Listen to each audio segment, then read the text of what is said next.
ஆண்டவர் படைத்த வெற்றியின் நாளிது, இன்று அகமகிழ்வோம் அக்களிப்போம், அல்லேலூயா பாடுவோம். இன்று அகமகிழ்வோம் அக்களிப்போம், அல்லேலூயா பாடுவோம். அல்லேலூயா தோல்வியில்லை, அல்லேலூயா வெற்றியுண்டு, அல்லேலூயா தோல்வியில்லை, அல்லேலூயா வெற்றியுண்டு. ஆண்டவர் படைத்த வெற்றியின் நாளிது, இன்று அகமகிழ்வோம் அக்களிப்போம், அல்லேலூயா பாடுவோம். எனக்கு உதவிடும் எனது ஆண்டவர் என் பக்கம் இருக்கிறார். எனக்கு உதவிடும் எனது ஆண்டவர் என் பக்கம் இருக்கிறார். உலக மனிதர்கள் எனக்கு எதிராக என்ன செய்ய முடியும்? உலக மனிதர்கள் எனக்கு எதிராக என்ன செய்ய முடியும்? ஆண்டவர் படைத்த வெற்றியின் நாளிது, இன்று அகமகிழ்வோம் அக்களிப்போம், அல்லேலூயா பாடுவோம். இன்று அகமகிழ்வோம் அக்களிப்போம், அல்லேலூயா பாடுவோம். அல்லேலூயா தோல்வியில்லை, அல்லேலூயா வெற்றியுண்டு, அல்லேலூயா தோல்வியில்லை, ஓ அல்லேலூயா வெற்றியுண்டு. ஆண்டவர் படைத்த வெற்றியின் நாளிது, இன்று அகமகிழ்வோம் அக்களிப்போம், அல்லேலூயா பாடுவோம். கிறிஸ்து இயேசுவுக்குள் மிகவும் பிரியமானவர்களே, இந்த அதிகாலை பொழுதில் உங்களோடு கூட ஆண்டுடைய வார்த்தை பகிர்ந்து கொண்டு ஜெபிப்பதற்கு இந்த நிகழ்ச்சி மூலமாய் எனக்கு கிருபை பாராட்டின தேவனுக்கு கோடான கோடி ஸ்தோத்திரங்களும் துதிகளும் உண்டாவதாக. கிறிஸ்துவுக்குள் பிரியமானவர்களே, பிதா குமாரன் பரிசுத்தாவி ஆகிய திரியேக தேவனுடைய நாமத்தில் உங்களுக்கு என் அன்பின் சமாதான வாழ்த்துதல்களை கூறிக்கொள்ளுகிறேன். இந்த நாளிலும் கூட நாம் தொடர்ந்து தியானித்து வருகிற ஆண்டுடைய வார்த்தையின்படி ஏசாயா 60:1 எழும்பி பிரகாசி உன் ஒளி வந்தது, கர்த்தருடைய மகிமை உன்னில் உதித்தது என்று சொன்ன வார்த்தைக்கு இணங்க அசுத்தமான ஜாதி நடுவில், அடிமைத்தன வீடாகிய எகிப்தின் நடுவிலிருந்து இஸ்ரவேலை புறப்பட சொன்ன ஆண்டவர், எழும்பி புறப்படுங்கள் என்று சொன்ன ஆண்டவர், அவர்கள் புறப்பட்டார்கள் அவருடைய வார்த்தையை கேட்டு. ஆனால் அவர்களுக்கு அந்த புறப்படுதலுக்கு எதிராக அவர்கள் அடிமைப்பட்டிருந்த அடிமைத்தன தேசம் அவர்களுக்கு விரோதமாக எழும்பினது. நான் உங்களுக்கு சொன்னேன் நேற்றைய தினத்தில், பாவத்தை விட்டு நாம் எழுந்திருந்தாலும் பாவம் நம்மை தொடரும் என்று சொல்லி, பாவத்தின் வல்லமை நம்மை தொடரும் என்று சொல்லி, எனக்கு அன்பான தேவனுடைய பிள்ளைகளே, எந்த விதத்தில் அந்த வல்லமை தொடர்ந்தது என்பதை நான் உங்களுக்கு சொல்லிக் கொடுக்க விரும்புகிறேன். இஸ்ரவேல் ஜனங்கள் எழுந்து புறப்பட்ட போது எகிப்தின் அதிபதி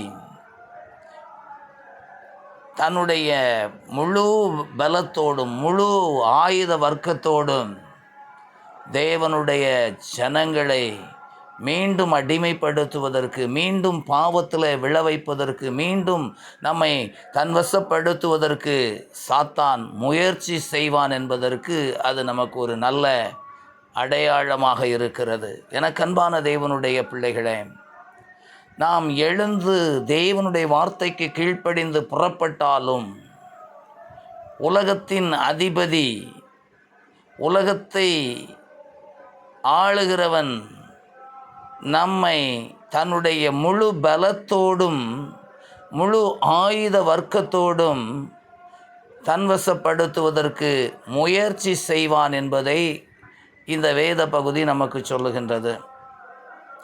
இஸ்ரவேல் ஜனங்களுக்கு விரோதமாக பார்வோனும் அவன் சேனையும் எழும்பினது.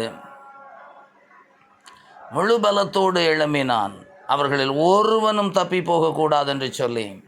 பாருங்கள், பிசாசின் பிடியில் இருக்கிற நம்மை தேவன் எழும்பி பிரகாசிப்பதற்கு அழைக்கிறார் என்றால் நாம் பிரகாசித்தால் அது தேவனுடைய நாமத்திற்கு மகிமையாகிவிடும் என்பதை பிசாசு நன்கு அறிந்திருக்கிறான், உலகம் நன்கு அறிந்திருக்கிறது.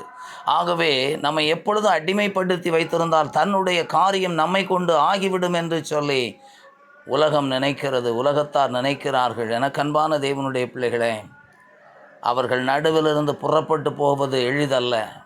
உன்னை பாவத்தில் விழ வைத்திருக்கிற, உன்னை இச்சையில் விழ வைத்திருக்கிற, உன்னை பலவிதமான அடிமைத்தனத்தில் ஆழ்த்தி வைத்திருக்கிற குடியிலிருந்து, வெறியிலிருந்து, சீட்டு விளையாட்டிலிருந்து,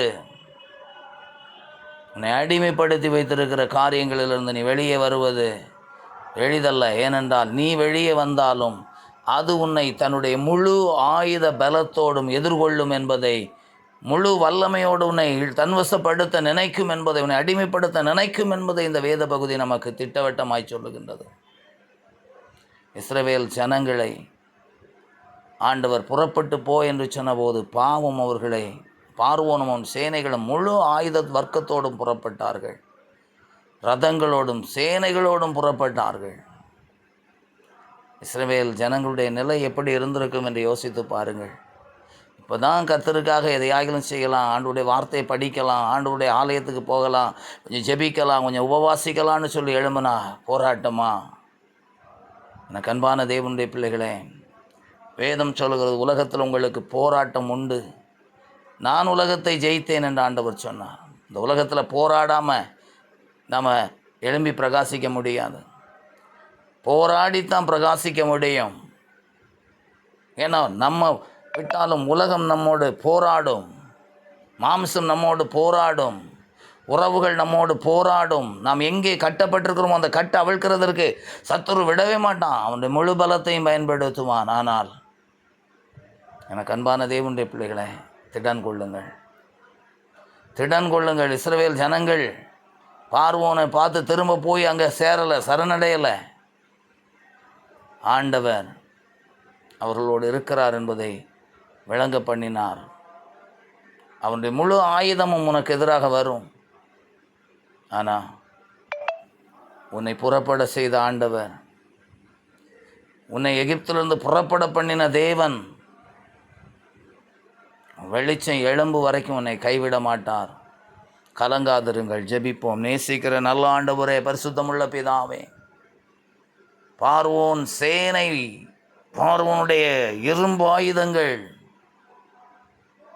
இஸ்ரவேல் ஜனங்களை தடுக்கிறதற்கும் மீண்டும் அடிமைப்படுத்துவதற்கும் முயற்சி செய்தது போல எங்களையும் உலகமும் உலகத்தின் இச்சைகளும் பாவங்களும் மாம்ச சிந்தைகளும் எங்களை மறுபடியும் தன் முழு வல்லமையோட, தன் முழு சிந்தையோட என்னை ஆளுகை செய்யும் ஆண்டவரே என்று சொல்லி ஒப்பு கொடுப்போம். ஆண்டவரே, எங்கள் ஒவ்வொருவரையும் அப்படி அவன் ஆளுவான் ஆண்டவரே, ஆளுகிறதற்கு அவன் வருவான் என்று வேதம் சொல்கிறது. ஆனாலும் கூடப்பா, உடைய சிலுவையின் மறைவில் எங்களை ஒப்பு கொடுக்கிறோம், உடைய கல்வாரி ரத்தத்தின் கீழ் எங்களை ஒப்பு கொடுக்கிறோம் ஆண்டவரே. அந்த ஜெயித்த ரத்தம், அந்த விடுதலை கொடுத்த அந்த சிலுவை ஆண்டவரே எங்களுக்கு மறைவிடமாக இருக்கட்டும்ப்பா, எங்களுக்கு மறைவிடமாக இருக்கட்டும். இந்த கால வேளையில் மீண்டும் நாங்கள் அடிமைப்பட்டு போகாமல் பாவத்தின் இச்சைகளுக்கு, மாம்ச இச்சைகளுக்கு, ஆண்டவரே ஜீவனத்தின் பெருமைகளுக்கு நாங்கள் அடிமைப்பட்டு, எகிப்தின் சந்தோஷத்துக்கு அடிமைப்பட்டு போகாமல், நிந்தையையும் உபத்திரவத்தையும் கண்டாலும் கலங்காமல் போகிற ஒரு வாழ்க்கை எங்களுக்கு வேணும் ஆண்டவரே. உதவி செய்யும். தாழ்த்தி வெறுமையாக்கி ஒப்பு கொடுக்குற இந்த வார்த்தைகளை கேட்கிற பிள்ளைகளுக்கு அப்படிப்பட்ட கிருபையும் பலனையும் கூட்டி கொடுத்து நடத்த வேண்டும் என்று ஜெபிக்கிறோம். இயேசு கிறிஸ்துவின் நாமத்தில் ஜெபங்கேளும் அன்பு நிறைந்த பரிசுத்தமுள்ள பரலோக பிதாவே, ஆமென். மெய்யாகவே கர்த்தர் நம்முடைய ஜெபத்தை கேட்டார், இந்த ஜெபத்தின் சத்தத்துக்கு செவி கொடுத்தார். இந்த ஜெபத்தை தள்ளாமலும் தம்முடைய கிருபையை நம்மை விட்டு விலக்காமலும் இருக்கிற தேவனுக்கு ஸ்தோத்திரம் உண்டாவதாக. என் ஆத்துமாவே கர்த்தரை ஸ்தோத்திரி, என் முழு உள்ளமையுடைய பரிசுத்த நாமத்தை ஸ்தோத்திரி. என் ஆத்துமாவே கர்த்தரை ஸ்தோத்திரி, கர்த்தர் செய்த சகல உபகாரங்களை மறவாதே. ஆமென். கிறிஸ்துவுக்குள் பிரியமானவர்களே, இந்த வார்த்தைகள் நிச்சயமாய் உங்களுடைய வாழ்வில் ஒரு பெரிய மாற்றத்தை தரும், ஒரு நம்பிக்கையை தரும் என்று நான் விசுவாசிக்கிறேன். கர்த்தர் உங்களுக்கு உதவி செய்வார்.